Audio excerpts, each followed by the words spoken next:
இந்த படம் ரிலீஸ் ஆன சமயத்துல நிறைய ரீல்ஸ் ஃபேமஸ் ஆச்சு. முக்கியமா நார்த் இந்தியால இந்த படம் பார்த்துட்டு நிறைய பேர் தியேட்டர்லயே அழுகிற மாதிரியும், ஸ்கிரீன் கிட்ட மயங்கி விழற மாதிரியும், தியேட்டரை விட்டு போறதுக்கே மனசு இல்லாம துடிக்கிற மாதிரியெல்லாம் பயங்கர எமோஷன் ஆனாங்க. அப்படி ஒரு படத்துடைய ஸ்டோரி ரிவ்யூ தான் இன்னைக்கு நம்ம பார்க்க போறோம். எல்லாருக்குமே வணக்கம். இன்னைக்கு நம்ம சையாரா அப்படின்ற ஒரு ஹிந்தி படத்துடைய ரிவ்யூ தான் பார்க்க போறோம். படம் ஓடிடில அவைலபிளா இருக்குங்க.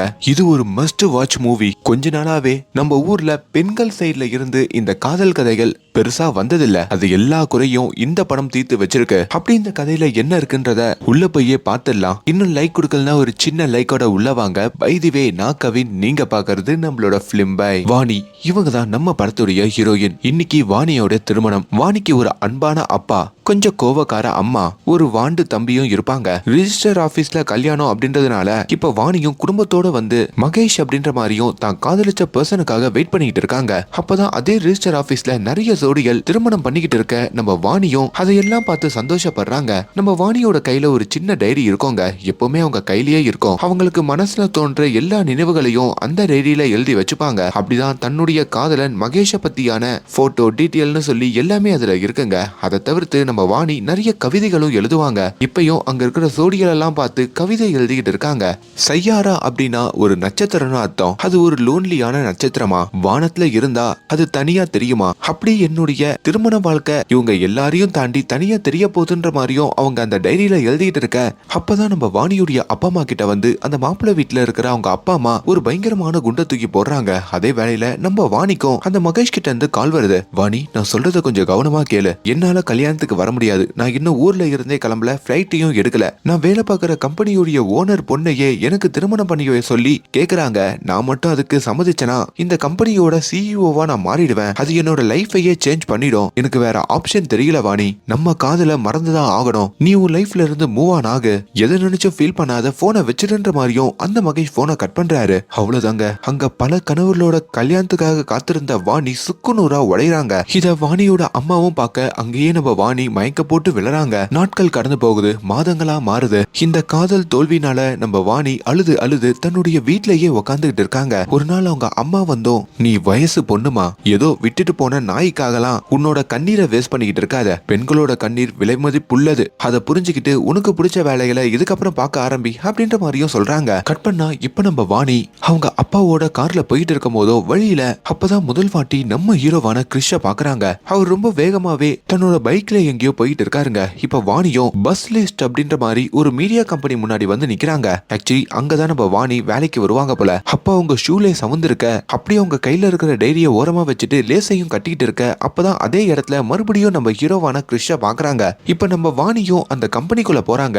டைரிய மறந்து அங்க வராண்டாலேயே வச்சுட்டு வந்துடுறாங்க. இப்ப அதை நம்ம ஹீரோ கிறிஷ் வந்து எடுக்கிறாரு. அதே சமயம் நம்ம வாணி அந்த மீடியா கம்பெனில நிரந்தரமா வேலை கேட்டிருப்பாங்க. ஆனா அவங்களும் உனக்கு இன்டர்ன்ஷிப் மாதிரி கொடுக்குறோம், ஏன்னா உனக்கு இன்ஸ்டால கூட சரியா ஃபாலோவர்ஸ் இல்ல, எதனா ரீல்லாம் போட்டு ஃபாலோவர்ஸ் ஏத்தி ஒரு இன்ஃப்ளூயன்சரா மாறு. அப்பதான் நிறைய மியூசிஷியன் ஆக்டருடைய கான்டாக்ட் எல்லாம் பிடிச்சி அவங்க கிட்ட இன்டர்வியூ எடுக்க முடியும். என்ன புரியுதா? இன்னில இருந்து உனக்கு இன்டர்ன்ஷிப் ஆரம்பிக்குதுன்ற மாதிரியும் நம்ம வாணி அந்த கம்பெனிலையும் சேர்த்துக்கிறாங்க. அதே சமயம் தான் நம்ம ஹீரோ நம்ம வாணியோட டைரி எடுத்துக்கிட்டு அதே மீடியா கம்பெனிக்குள்ள நுழைய, இதை நீங்க கீழேயே மறந்து வச்சுட்டு வந்துட்டீங்கன்ற மாதிரியும் வாணி கிட்ட அவர் கொடுக்குறாரு. அப்படி கொடுத்த கையோட நேரா உள்ள வந்து நம்ம ஹீரோயினை இன்டர்வியூ எடுத்த அந்த நபரையும் போட்டு ஹீரோ அடி அடின்னு அடிக்கிறாரு.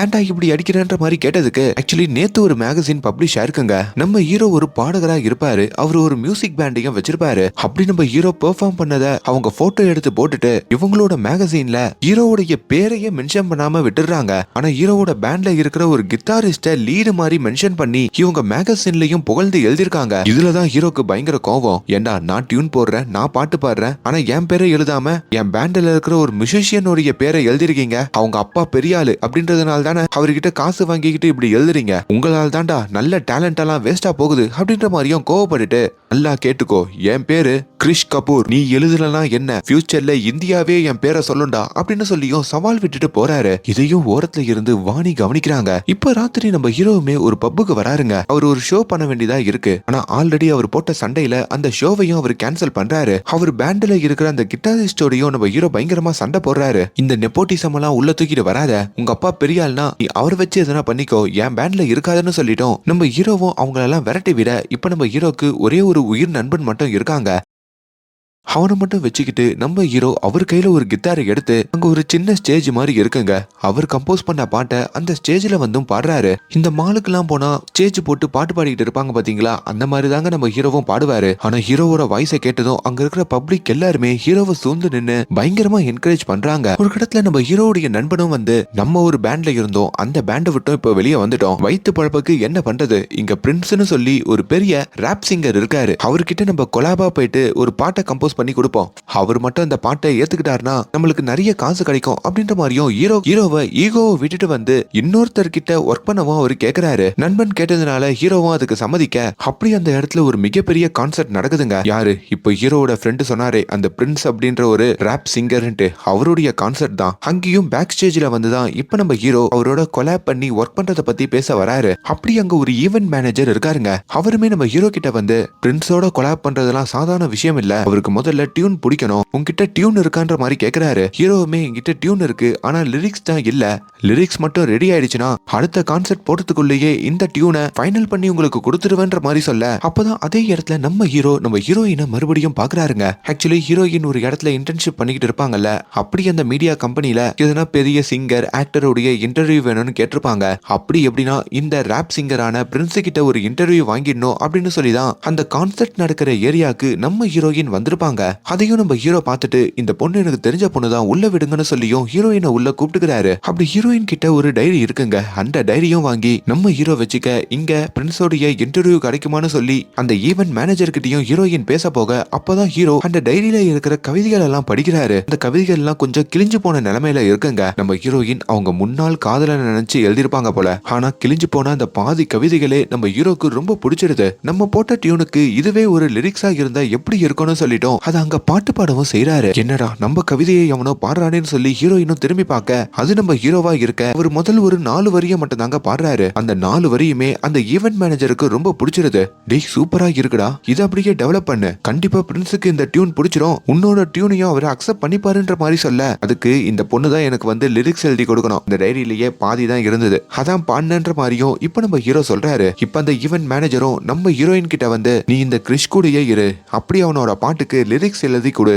அப்படி மட்டும் எழுதி கொடுத்துட்டனா நீ கேட்டுட்டு இருக்கல அந்த பிரின்ஸோட ஒரு இன்டர்வியூ வேணும்ட்டு, அப்படி அந்த இன்டர்வியூக்கு நான் ஏற்பாடு பண்றேன்ற மாதிரியும் அவர் வாக்கு கொடுக்குறாரு. அதனால நம்ம ஹீரோயினும் அந்த லிரிக்ஸ் எழுதுறதுக்காகவும் சம்மதிக்கிறாங்க.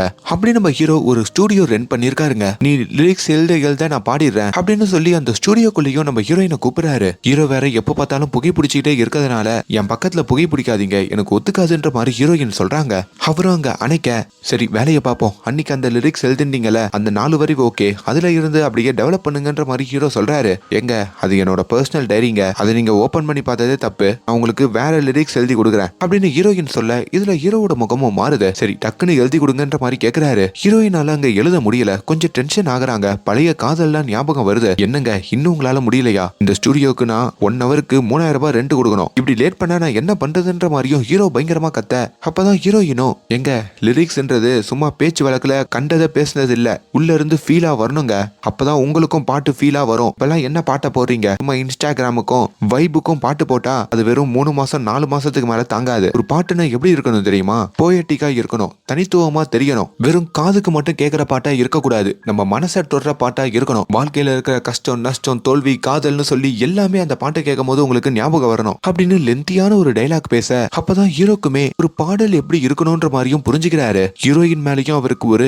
மதிப்பு வருது, என்னால இந்த 4 செவத்துக்குள்ள உட்காந்துலாம் பாட்டு எழுத முடியாதுங்க அப்படின்ற மாதிரி ஹீரோயின் சொல்றாங்க. அப்படி நம்ம ஹீரோயினை கூப்பிட்டுக்கிட்டு ஒரு டர்ஃபுக்கும் வராரு. அந்த இடத்துல நம்ம ஹீரோ கிரிக்கெட் விளையாடிட்டு இருக்காருங்க. என்னங்க பாக்குறீங்க, வாழ்க்கையில எனக்கு எப்போ சோகம் வந்தாலும் இங்க வந்து கிரிக்கெட் விளையாடிடுவேன், என்னோட பெரிய இன்ஸ்பிரேஷனே கிங் கோலி தாங்க, ஒரு சின்ன ஸ்டுடியோல உட்காந்து நீங்க பிரஷர் பண்ணாதீங்க 4 செவத்துக்குள்ள எழுத முடியலன்னு சொல்றீங்களே, உங்களுக்கு இந்தியா பாகிஸ்தான் மேட்ச் ஞாபகம் இருக்கா, கடைசி ஓவருக்கு 15 ரன் அடிக்கணும்ன்றப்போ ஒத்துமொத்த கிரௌடுமே அமைதியா இருந்தது, கிங் கோலி பிச்சுக்கு நடுவுல நின்னு 6 4ன்னு அடிச்சு அந்த பிரஷர்லயும் இந்தியாவை வின் பண்ண வச்சாரு. அதை விடவா உங்களுக்கு பிரஷர் இருக்க போது, எல்லாத்தையும் மறந்துட்டு ஜாலியா ரிலீக்ஸ் எழுதுங்க, அப்படி நீங்க சொன்ன மாதிரியே மனசை தொடுற பாட்டை நான் ரெடி பண்றேன், அதை என்னுடைய கான்சர்ட்ல போய் நான் பாடுவேன், அதை கேட்டு எல்லாரும் கிறிஷ்னு கத்துவாங்க, நம்ம சேர்ந்து வளருவோன்ற மாதிரியும் ஹீரோ அங்க சொல்றாரு. இதெல்லாம் கேட்க கேட்க ஹீரோயினும் மோட்டிவ் ஆகி அந்த இடத்துலயும் லிரிக்ஸ் எழுத ஆரம்பிக்கிறாங்க. இப்போ அதை வாங்கியும் நம்ம ஹீரோ பாட ஆரம்பிக்கிறாரு. அவ்வளவுதாங்க, நாட்கள் மெல்ல நகருது. நம்ம ஹீரோ எப்ப பைக்ல போனாலும் ஹீரோயினை பின்னாடி உட்கார வச்சுக்கிட்டு பாட்டு பாடிக்கிட்டே போவாரு. ஹீரோயின் கீழே விழாம இருக்கிறதுக்கு அவரோட ஜர்க்கின் எடுத்தும் நம்ம ஹீரோயினை கட்டிடுவாரு. ஹீரோயின் 8:30 மணிக்கெல்லாம் வீட்டுல இருக்கணும்னு சொல்லுவாங்க.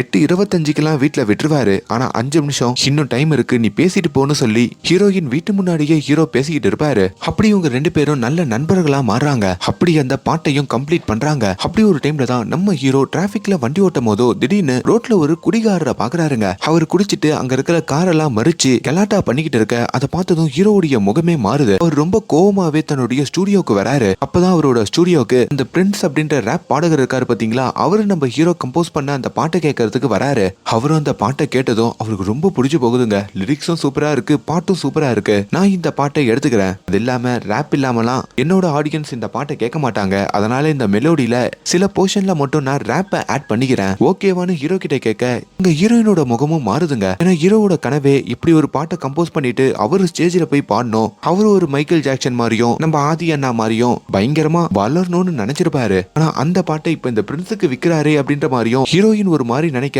ஆனா ஹீரோ அதுக்கு சம்மதிக்கிறாரு. இப்படி அசிங்கமா காசுக்காக உன்னோட பாட்டை போய் அந்த பிரின்ஸ் கிட்ட வித்திருக்கன்ற மாதிரியும் ஹீரோயின் சண்டை போட, எனக்கு காசு தான் இப்போ முக்கியம், பிரின்ஸ் நிறைய காசு கொடுப்பான், அந்த காசுக்காக தான் நான் வித்திருக்கேன், எனக்கு வாழ்க்கையில சில கஷ்டங்கள் இருக்கு, அதெல்லாம் போக்குறதுக்கு காசு வேணும்ன்ற மாதிரியும் ஹீரோ கோவப்பட்டு இருக்காரு. இதுல ராணிக்கும் நம்ம ஹீரோ மேல கோவம் வர, அப்பதான் நம்ம ஹீரோவை பாக்குறதுக்கு ஒரு போலீஸ்காரர் வராருங்க. கட் பண்ணா ஹீரோ இப்போ கீழே வந்து நிக்கிறாரு. ஹீரோ ரோட்ல ஒரு குடிகாரரை பார்த்திருப்பாரு பாத்தீங்களா, அவர் ஆக்சுவலி நம்ம ஹீரோவோட அப்பா தாங்க. நம்ம ஹீரோக்கு அம்மா இருக்க மாட்டாங்க. ஹீரோவோட அம்மா இறந்ததுக்கு அப்புறம் ஹீரோவோட அப்பா ஒரு குடிகாரரா மாறி இருப்பாரு. வீட்டுல கொஞ்சம் காசு இருந்தாலும் எல்லாத்தையும் குடிச்சு குடிச்சே நிறைய இடத்துல கடன் வாங்கி வச்சிருப்பாரு. அடுத்த வாட்டி மட்டும் உங்க அப்பா பிரச்சனை பண்ணாருன்னா அவரோட சேர்த்து உன்னையும் அரெஸ்ட் பண்ணி உள்ள வச்சிருவேன்ற மாதிரியும் போலீஸ் கடைசி வார்னிங் பண்ணி ஹீரோ அப்பாவை அனுப்புறாங்க. ஹீரோவுமே பயங்கரமா கோவப்பட்டு, நான் சம்பாதிச்ச காசெல்லாம் உனக்கு குத்துறேன், இதையும் எடுத்துன்னு போய் குடிச்சிருன்ற மாதிரியும் அவர் பயங்கரமா கத்துறாரு. இதையும் நம்ம ராணி பார்த்து இவ சொன்ன கடினமான வாழ்க்கை இதுதான் போல இருக்குன்ற மாதிரியும் நினைக்க, இப்ப நம்ம ஹீரோ பயங்கர ஸ்ட்ரெஸ்ல இருக்கிறதுனால வழக்க போல அந்த டர்ஃப்ல வந்து கிரிக்கெட் விளையாட ஆரம்பிக்கிறாரு. அதையும் ராணி தொலைவுல இருந்து பாக்குறாங்க.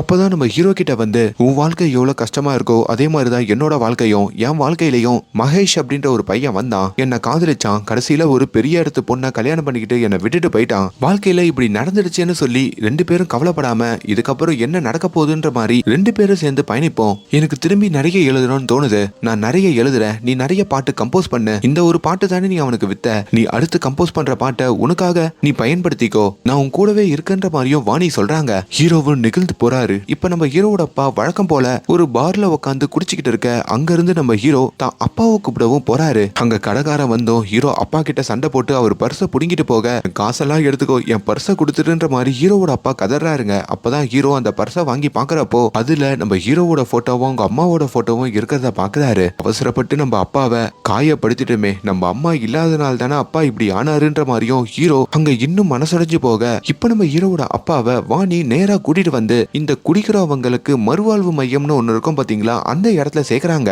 அங்க இருக்கிறவங்களும் ஒரு 10 மாசம் இவரை இங்க வச்சு ட்ரீட்மெண்ட் கொடுத்தா பூர்ணமா குணமடைஞ்சிருவாரு, ஆனா என்ன மாசத்துக்கு 50,000 ரூபாய் நீங்க கட்டணும் அப்படின்ற மாதிரியும் சொல்றாங்க. இப்ப நம்ம ஹீரோக்கு உடனடியா அந்த காசு தேவைப்படுறதுனால ஆல்ரெடி அந்த போட்ட டீல் படி அந்த பிரின்ஸுக்கே அந்த பாட்டுடைய முழு உரிமையையும் கொடுக்கறாருங்க. அப்படி அந்த ஈவென்ட் மேனேஜர் கிட்டையும் ஒரு பெரிய அமௌண்ட் வாங்கிக்கிட்டு தனக்கும் தான் கம்போஸ் பண்ணி கொடுத்த இந்த பாட்டுக்கும் என்ன தொடர்பும் இல்லைன்ற மாதிரியும் கையெழுத்து போட்டோம் அந்த அக்ரிமெண்ட்டை கொடுக்குறாரு. அப்படி வரப்போற கான்சர்ட்லயும் அந்த பிரின்ஸ் அப்படின்றவன் அந்த பாட்டை பெர்ஃபார்ம் பண்ண போறாங்க. அதுக்கான டிக்கெட்டும் நம்ம ஹீரோக்கு கொடுக்க, இன்னொரு பக்கம் நம்ம ஹீரோயின் கேட்ட மாதிரியே அந்த லிரிக்ஸ் எழுதுறதுனால அந்த பிரின்ஸுமே ஹீரோயினுக்கு இன்டர்வியூ கொடுக்குறாரு. அது மூலயமா ஹீரோயினுக்கும் இன்டர்ன்ஷிப்ல போன அந்த வேலை நிரந்தரமா ஆகுது. இப்ப நம்ம ஹீரோ ஹீரோயின் 2 பேருமே அந்த கான்சர்ட்ல வந்து கலந்துக்க, அப்பதான் அந்த பிரின்ஸ் அப்படின்றவன், நான் புதுசா ஒரு பாட்டு கம்போஸ் பண்ணிருக்கேன் ஃப்ரெண்ட்ஸ், இதை கேளுங்கன்ற மாதிரி நம்ம ஹீரோ கம்போஸ் பண்ண அந்த பாட்டை பாடுறாரு. இதை கேட்டதும் ஹீரோவோட மனசு சுக்குநூறா உடையுதுங்க. என்னதான் இவரே கொடுத்திருந்தாலும் அது நம்ம பாட்டாச்சேன்ற மாதிரியும் நினைக்கிறாரு. அப்பதான் ஹீரோ பக்கத்துல ஏதோ மின்ற மாதிரி தோணுது. அது நம்ம ஹீரோயினுங்க. அங்க வந்து கஷ்டப்பட்டு இருக்க நம்ம ஹீரோவை அவங்க அரவணைச்சுக்கிறாங்க. அங்கேயே தன்னோட காதலை சொல்லி நம்ம ஹீரோவோடைய ஒண்ணு சேர்றாங்க. அப்படி நம்ம ஹீரோயினை நம்ம ஹீரோவோட ஸ்டுடியோக்கு கூட்டிட்டு போயிட்டோம். 2 பேரும் கொஞ்சம் நெருக்கமா இருக்கிற மாதிரியும் காட்டுறாங்க. இப்ப நம்ம ஹீரோ அடுத்தடுத்து நிறைய பாட்டை கம்போஸ் பண்ணி வெளியே கொண்டு கொண்டு வரணும்னா இவருக்குன்னு அந்த பேண்ட் வேணுங்க. ஆல்ரெடி இவர் சண்டை போட்டிருப்பாரு பாத்தீங்களா அந்த கிட்டாரிஸ்ட், இவரோட டீம் கூட அவங்க கிட்டயும் போய் பேசுன்ற மாதிரி ஹீரோயின் சொல்ல அப்படி அவங்க கிட்டயும் நம்ம ஹீரோ சமாதானம் ஆகுறாரு. இப்ப மறுபடியும் அந்த பேண்டோட சேர்ந்து நம்ம ஹீரோ கம்போஸ் பண்ண அதுக்கு நம்ம ஹீரோயின் லிரிக்ஸ் எழுதவும் ஆரம்பிக்கிறாங்க. அப்படி முதல்ல ஒரு பாட்டை யூடியூப்ல விடுறாங்க. வெறும் பாட்டு தாங்க விடுறாங்க. அதுவே சும்மா வியூஸ் எல்லாம் பிச்சுக்குது. இந்த சந்தோஷத்துல நம்ம ஹீரோ எப்பவும் போல நம்ம ஹீரோயினை வீட்டுல டிராப் பண்ண போக ஒரு 8:25 ஹீரோயினோட வீட்டுக்கு வந்துடுறாரு. ஒரு 5 நிமிஷம் பேசிட்டு போன்ற மாதிரியும் ஹீரோயின் கிட்ட சொல்றாரு. அப்ப நம்ம ஹீரோயினுடைய அப்பா அம்மா நம்ம ஹீரோவோட ஹீரோயின் பழகிட்டு இருக்கிறதெல்லாம் பாத்துடுறாங்க. அவங்களுக்கு வருது பாருங்க கோவம். ஆல்ரெடி ஹீரோயினோட அம்மா கொஞ்சம் கோவக்காரங்கன்னு சொன்னல, அவங்களும் ஹீரோயின் கிட்ட வந்து யாழ்டி அந்த பையன் பாக்குறதுக்கு பொறுக்கி மாதிரி இருக்கான், அவன் கூட உனக்கு என்ன வேலை, அவனை லவ் பண்றியா, அவனும் மகேஷ் மாதிரி விட்டு போயிட போறாண்டி, கல்யாணம் பண்ணிப்பானான்ற மாதிரியும் ஹீரோயினை போட்டு பயங்கரமா திட்டுறாங்க. அதே வேலையில ஹீரோயின் அவங்க பொருளை மறந்து வச்சுட்டு போயிருப்பாங்க. அந்த பொருளை திருப்பி கொடுக்கறதுக்கும் ஹீரோயினுடைய வீட்டுக்கு வர அப்ப தன்னை பத்தி ஹீரோயினோட அம்மா பேசிட்டு இருக்கிறதெல்லாம் கேக்குறாரு. ஒரு கட்டத்துல நம்ம ஹீரோயினுக்கும் கொஞ்சம் பிரஷர் ஆகி அங்கேயே மயக்கம் போட்டு விளறாங்க. இப்ப அவங்கள அவசரமா ஹாஸ்பிட்டலுக்கும் தூக்கிட்டு ஓட அங்க அவங்கள ஸ்கேன் எடுத்து பாக்குற டாக்டரும் பயப்படுறதுக்கெல்லாம் ஒண்ணு இல்ல, கொஞ்சம் பிரஷர் ஆயிட்டாங்க, அதனால்தான் மயக்கம் வந்திருக்குன்ற மாதிரியும் அவங்க சொல்றாங்க. ஹீரோயினோட அப்பா அம்மாவோட நம்ம ஹீரோவும் ஹாஸ்பிட்டல் வந்திருப்பாருங்க. அப்படி நம்ம ஹீரோயினோட அப்பா வந்து ஹீரோ கிட்ட உள்ள போய் என் பொண்ணை பாருப்பா அப்படின்ற மாதிரி சொல்ல இப்போ ஹீரோ உள்ள போலான்னு பாக்க, ஆனா அதுக்குள்ள ஹீரோயினோட அம்மா வந்து பாருப்பா உன்னை பாக்கிறதுக்கு ரொம்ப மாடர்னா சட்டெல்லாம் போடாம சுத்தின்னு இருக்க, அவ ஆல்ரெடி ஒரு பையனை லவ் பண்ணி மனசுடைஞ்சு போனவ, என்கிட்ட சத்தியம் பண்ணு நீ அவளை கல்யாணம் பண்ணிட்டு கல்யாணம் பண்றதா மட்டும் இருந்தா மட்டும் அவ கூட பழகுப்பா, இல்லனா வேணாப்பா அப்படின்ற மாதிரியும் கதறி அழுகுறாங்க. இதுல ஹீரோக்கும் ஒரு மாதிரி ஆகுது. இப்ப உள்ள வந்து ஹீரோயினையும் பாக்குறாரு. நம்ம 2 பேரும் திருமணம் பண்ணிக்கலாமான்ற மாதிரியும் கேக்குறாரு. ஹீரோயினும் அதுக்கு சிரிக்கிறாங்க.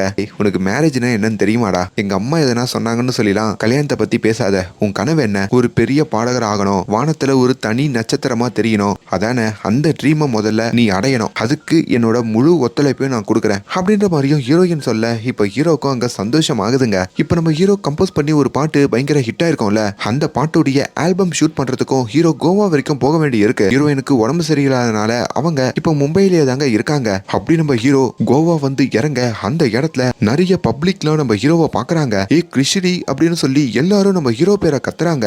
இதை பாக்குற ஹீரோவோட குரூவுக்கும் பயங்கர சந்தோஷம் ஆகுதுங்க. அதே வேலையில எப்பவும் போல ட்ரீட்மெண்ட்டுக்கு வர நம்ம ஹீரோயினும் ஒரு அதிர்ச்சியை சந்திக்கிறாங்க. ஹீரோயினை செக் பண்ற டாக்டருமே நீங்க நார்மலா தான் இருக்கீங்களான்ற மாதிரி கேட்க அவங்களும் ஆமான்னு சொல்ல, அப்ப நான் உங்களுக்கு ஒரு அட்ரஸ் சொல்றேன், அந்த அட்ரஸ் அப்படியே ரிப்பீட் பண்ண முடியுமான்ற மாதிரியும் அந்த டாக்டர் ஒரு அட்ரஸ சொல்றாங்க. ஆனா அந்த டாக்டர் சொல்ல அந்த அட்ரஸ் நம்ம ஹீரோயின் அவங்க டைரியில எழுத இதையாம எழுதுறன்ற மாதிரி கேட்டதுக்கு இப்பெல்லாம் கொஞ்சம் எனக்கு ஞாபகம் மருதியா இருக்கு, அதான் எழுதி வச்சுக்கிட்டு அதை அப்படியே பார்த்து படிச்சிருவேன்னு சொல்ல, இன்னுமா ஒரு சின்ன விஷயம் கூட உனக்கு ஸ்டோர் ஆக மாட்டேங்குதா, சரி இன்னைக்கு என்ன தேதின்னு சொல்ல முடியுமான்ற மாதிரி கேக்குறாங்க. ஹீரோயினுக்கு அன்னைக்கு தேதி ஞாபகம் இல்ல. உனக்கு ஒரு தம்பி இருக்காலாமா, அவனுக்கு என்ன வயசு தெரியுமான்ற மாதிரி கேக்குறாங்க. அவனுக்கு 11 நினைக்கிறேன்ற மாதிரி ஹீரோயின் சொல்ல, ஆனா அவனுக்கு 14 வயசுங்க. சரிமா முன்ன நான் உனக்கு ஒரு அட்ரஸ் சொன்னல, அந்த அட்ரஸ சொல்ல முடியுமான்னு கேட்டதுக்கு அதுவும் ஹீரோயினுக்கு ஞாபகம் இல்ல. இதுல ஹீரோயின் பயந்து போறாங்க. எனக்கு எதனா பெரிய நோய் வந்திருக்கான்ற மாதிரி கேட்க அப்பதான் டாக்டரும் உனக்கு அல்சைமர் வந்திருக்கு, உதாரணமா 70-75 வயசுல வயசானவங்க கொஞ்சமா அவங்க மெமரியை இழப்பாங்க, அப்படி வயசானவங்களுக்கு வர நோய் தான் இந்த சின்ன வயசுலயே உனக்கு வந்திருக்கு, இதுக்கப்புறம் அந்த நோய் தீவிரம் அடையும், உன் ஞாபகத்துல இருக்கிற நிறைய விஷயங்கள் உன்னை விட்டு மறந்து போகும், இப்பயே இந்த விஷயத்தை நீ வீட்டுல சொல்லிட்டு ஜாக்கிரதையா இருக்க ஆரம்பிக்கணும்ன்ற மாதிரியும்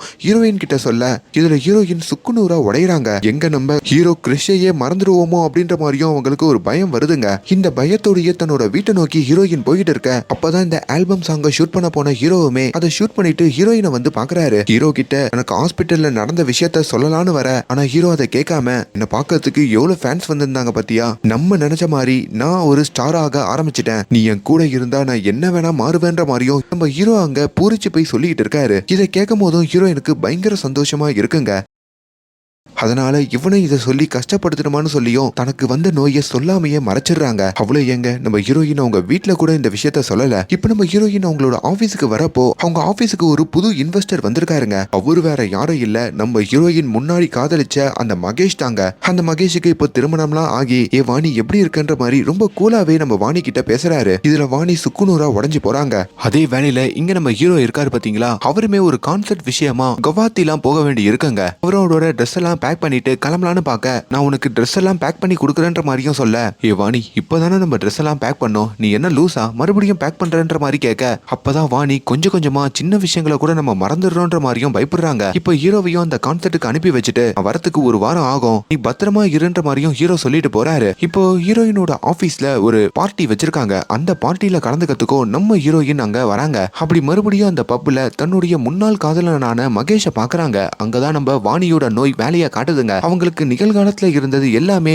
மறந்து போய் கடந்த காலத்துல இந்த மகேஷ காதலிச்சது மட்டும் ஞாபகம் வருது. மகேஷும் வழக்கம் போல வாணி கிட்ட வந்து கொஞ்சம் வலிஞ்சு பேசுற மாதிரி பேசுறாரு. எனக்கு என்னதான் திருமணம் ஆனாலும் உன் நினைப்பதான் இருக்குன்ற மாதிரி சொல்லி வீட்டுல அப்பா அம்மா எல்லாம் எப்படி இருக்காங்கன்னு கேட்க, உடனே வாணி கோவப்பட்டு, ஏன் மகேஷ் அப்ப திருமணத்துக்கு வரல, என்ன ஏன் திருமணம் பண்ணிக்கல, சொல்லு மகேஷ் சொல்லு மகேஷ்னு சொல்லி அங்கேயே பயங்கரமா ஆர்ப்பாட்டம் பண்றாங்க. இப்ப சுத்தி இருக்கிற எல்லாரும் இவங்களையே பார்க்க மகேஷோடைய மனைவி வந்தோம் என்ன நடக்குதுன்ற மாதிரி கேக்குறாங்க. ஒண்ணு இல்ல, இந்த பொண்ணை நான் வேலையை விட்டு தூக்கிட்டேன், அதுக்காக பிரச்சனை பண்றான்ற மாதிரி சொல்லிட்டு பவுன்சரை கூப்பிட்டு அந்த பப்பை விட்டு வெளியே தூக்கிட்டு போய் போட சொல்றாரு. இதுல நம்ம ஹீரோயின் அவங்களோட பேக அந்த பப்லயே விட்டுட்டு வெளியே ஓடி வந்துடுறாங்க. அப்பதான் ஏர்போர்ட் ரீச் ஆன உடனே நம்ம ஹீரோவுமே பிளைட் ஏறதுக்கு முன்னாடி ஹீரோயினுக்கு கால் பண்றாரு. ஆனா கால் பண்றப்போ அந்த பப்ல இருக்கிற ஒரு பவுன்சர் எடுத்து பப்ல நம்ம ஹீரோயினுக்கு நடந்த விஷயத்தெல்லாம் சொல்ல, அவ்வளவுதாங்க ஹீரோ ஸ்டக் ஆகி நிக்கிறாரு. தான் ஃப்ரெண்ட்ஸ் கிட்டையும் குரூ கிட்டையும் என்னால கான்சர்ட்டுக்கு வர முடியாது, நீங்க போய் பாடுங்கன்னு சொல்லிட்டோம். தன்னோட முதல் கான்சர்ட்டையே ஹீரோ கேன்சல் பண்ணிட்டு வாணிக்காக ஓடி வராரு. அப்படி பப்ல இருக்கிற வாணியுடைய பேக வாங்கி பார்க்கும்போது தான் வாணியுடைய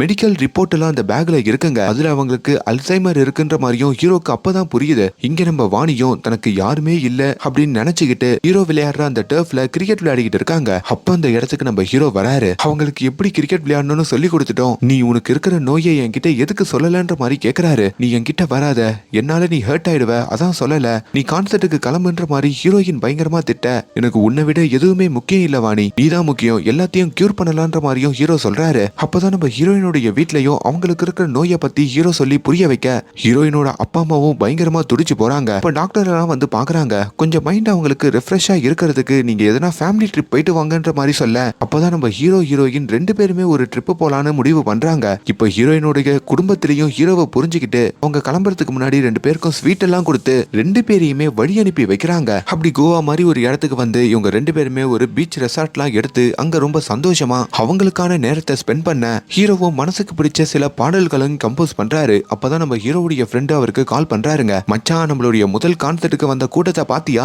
எல்லாரும் கிறிஸ்டியங்க தாண்டா கத்துறாங்க, நீ மட்டும் வந்திருந்தா மாசா இருந்திருக்கோண்டா, இதை போய் மிஸ் பண்ணிட்டீன்ற மாதிரி சொல்றாங்க. விட்ரா, அதை விட எனக்கு வாணி தான் முக்கியன்ற மாதிரி ஹீரோ சொல்ல, இதை எல்லாத்தையும் பின்னாடி இருந்து ஹீரோயின் கேட்டுறாங்க. இன்னைக்கு நீ என் கூட இருக்க, ஆனா என்னைக்குமே நீ என் கூட இருக்க முடியாது, உனக்கு எது முக்கியமோ அதுக்கு தானே போயிருக்கணும், எதுக்கு ஷோக்கு போலன்ற மாதிரி ஹீரோயின் சொல்ல, யார் சொன்னா என்னைக்குமே உன் கூட இருக்க முடியாதுன்ட்டு, நான் எங்க போனாலும் எந்த இடத்துல இருந்தாலும் எப்பவுமே உன் கூட தான் இருப்பேன் அப்படின்னு ஹீரோவும் சொல்ல, சரி நீ போற கான்சர்ட்டுக்கு நானும் வரேன், நான் உன் கூடயே இருக்கேன், நீ போய் பெர்ஃபார்ம் பண்ணுன்ற மாதிரியும் ஹீரோ கிட்ட ஹீரோயின் சொல்றாங்க. அதன்படி ஹீரோவும் அந்த கான்சர்ட்டுக்கு கிளம்ப நம்ம ஹீரோயினும் அந்த கான்சர்ட்ல வந்து பயங்கர சந்தோஷமா இருக்காங்க. நம்ம ஆளுடைய கான்சர்ட்னு சொல்லி எல்லாத்தையும் வீடியோ எடுத்துக்கிட்டும் இருக்க, அந்த கான்சர்ட்டுக்கு ஹீரோவை சர்ப்ரைஸ் பண்றதுக்கு ஹீரோவோட அப்பாவையும் கூப்பிட்டுருக்காங்க. ஹீரோவும் உன்னாலதான் எல்லாமே நடக்குது, நீ இல்லனா என்னால இந்த கான்சர்ட்லாம் பண்ண முடியாதுன்னு சொல்லிட்டோம்.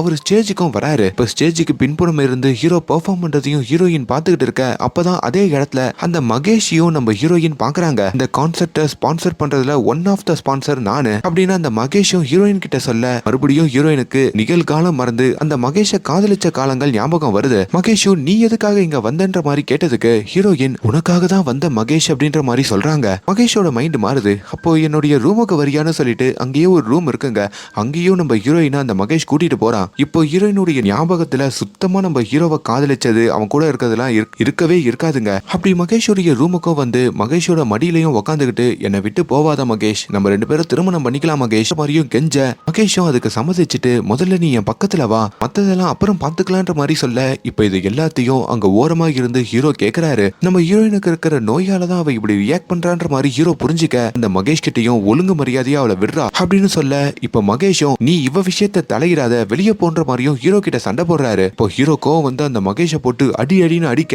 ஆனா அங்க நம்ம ஹீரோயின் ஒரு கத்தி எடுத்துட்டு வந்து ஹீரோ கிட்ட காமிக்கிறாங்க. என்னோட காதலனை ஏன்டா அடிக்கிறேன்னு சொல்லி இப்போ ஹீரோ கிட்டயே, அதாவது நம்ம கிறிஷி கிட்டயே இந்த மகேஷை அட்டாக் பண்ணதுக்காக ஹீரோயின் சண்டை போடுறாங்க. அப்படி ஒரு கத்தியை எடுத்து கிறிஷையே குத்திட்டு நம்ம ஹீரோயின் அங்க மயக்கம் போட்டு விழ, இப்போ ஹீரோ கான்சர்ட்டும் அதுலயே நிப்பாட்டிக்கிட்டு அங்க மயக்கம் போட்டு விழுந்த தன்னை குத்துன தன்னோட காதலியே தூக்கிக்கிட்டு அவர் அந்த ரெசார்ட்டுக்கு வந்து சேர்றாரு. நம்ம ஹீரோ இப்படி ரொம்ப உடஞ்சு போய் இருக்கிறத எல்லாத்தையும் ஹீரோவோட அப்பாவும் கவனிக்க, அப்பதான் ஹீரோ கிட்ட வந்து, நான் குடிச்சதுக்கெல்லாம் என்ன மன்னிச்சிருப்பா, உங்க அம்மா போய் சேர்ந்துட்டா அதை மறக்க முடியாம தான் நான் குடிச்சேன். அப்படி நான் இந்த லவ்வால பட்டதெல்லாம் போதும், நீயும் இந்த லவ்வால பட வேணாம்பா, உன்னோட கனவு நோக்கி போன்ற மாதிரியும் ஹீரோவோட அப்பாவும் வந்து ஹீரோ கிட்ட எவ்வளவோ எடுத்து சொல்றாருங்க. ஆனா ஹீரோ அதை கேட்ட பாடில்ல. இப்ப ஹீரோவுமே அடுத்த நாள் காலையில உட்காந்து ஒரு பியானோ வாசிச்சுக்கிட்டு இருக்க, அப்ப நம்ம ஹீரோயின் எழுந்து வராங்க. உங்களுக்கு நேத்து நடந்தது சுத்தமா ஞாபகம் இல்ல போல. ஏ கிரிஷ், சீக்கிரமா கிளம்பு, இன்னைக்கு உன் கான்செர்ட் இருக்குல்லன்ற மாதிரி சொல்ல, அது நேத்தே முடிஞ்சிருச்சு, உனக்கு எதுவுமே ஞாபகம் இல்லையான்னு கேட்க ஹீரோயினுக்கு ஒன்னும் புரியலைங்க. இருந்தும் ஹீரோயின் கிட்ட அந்த விஷயத்தெல்லாம் ஹீரோ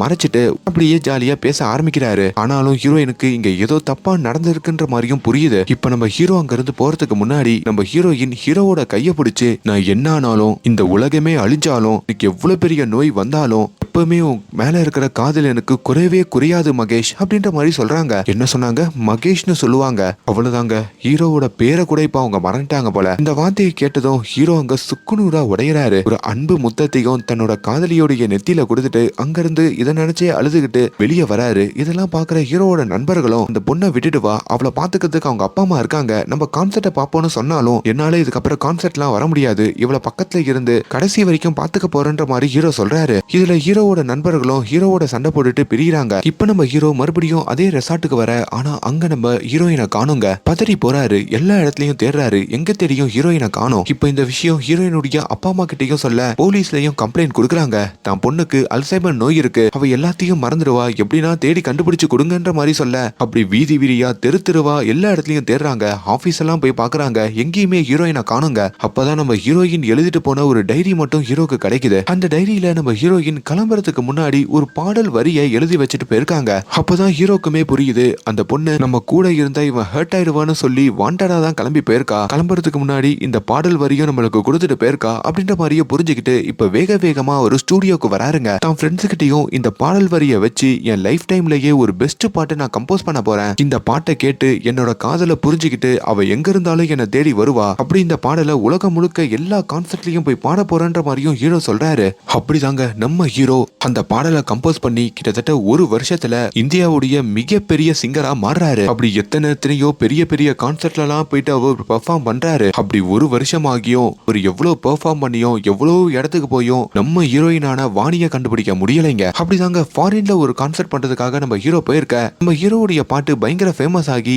இந்த ரீல்ஸ் எல்லாம் பண்ண ஆரம்பிச்சிருக்காங்க போல. அந்த ரீல்ஸ் எல்லாம் ஹீரோவுடைய ஃப்ரெண்டு பெரிய ஸ்கிரீன்லயும் அங்க ஸ்கிரீன் பண்ணி காமிக்கிறாரு. இப்போ காஷ்மீர்ல ஒரு ரீல்ஸ் பண்ணிருக்காங்க போல. அந்த ரீல்ஸ்ல ஒரு பொண்ணு முகத்தெல்லாம் மூடிக்கிட்டு கண் கலங்கி போய் இந்த பாட்டை ரசிக்கிற மாதிரி இருக்கு. அதையும் நம்ம ஹீரோ பார்க்க அதை ஃபுல்லா ஜூம் பண்ணி பார்க்கும் போது அந்த கண்கள் நம்ம வாணியோட கண்ணுன்ற மாதிரியும் ஹீரோ கண்டுபிடிக்கிறாரு. அப்ப வாணி காஷ்மீர்ல தான் இருக்கணும்னு சொல்லிட்டோம் அங்கேயே தான் பண்ண போற கான்செர்ட்டையே கேன்சல் பண்ணிட்டு ஹீரோ கிளம்பி நேரா காஷ்மீருக்கு வராருங்க. அங்க ஒரு மகளிர் ஹாஸ்டல் இருக்கு. அந்த இடத்துலயும் வந்து ஹீரோயினை பத்தி விசாரிக்கும் போது அங்க இருக்கிறவங்களும், வாங்க கிரிஷ் கபூர், உங்களை பத்தி தான் வாணி எப்பவுமே சொல்லிக்கிட்டு இருப்பாங்க, இந்த ஒரு வருஷம் அவங்க உங்களை பத்தி பேசாத நாளே இல்ல, நீங்க ஒருவேளை அவங்களை தேடி வந்தா இந்த லெட்டரை அவங்க உங்களுக்கு கொடுக்க சொன்னாங்கன்ற மாதிரியும் ஒரு லெட்டரை எடுத்து ஹீரோ கையில கொடுக்குறாங்க. அந்த லெட்டர்லயும், இந்த லெட்டர் உனக்கு கிடைக்க கூடாதுன்னு நான் வேண்டிக்கிறேன், நீ வாழ்க்கையில வளர்ந்து உனக்குன்னு ஒரு வாழ்க்கையை அமைச்சுக்கிட்டு என்ன தேடி வரக்கூடாதுன்னு நான் வேண்டிக்கிறேன், ஏன்னா என் வாழ்க்கை நரகமான மாதிரி என் கூட சேர்ந்து உன் வாழ்க்கை நரகமாயிடக் கூடாது, நான் எதுக்காக உன்னை விட்டுட்டு என் குடும்பத்தை விட்டுட்டு இங்க வந்து இருக்கணும், நான் உன்னை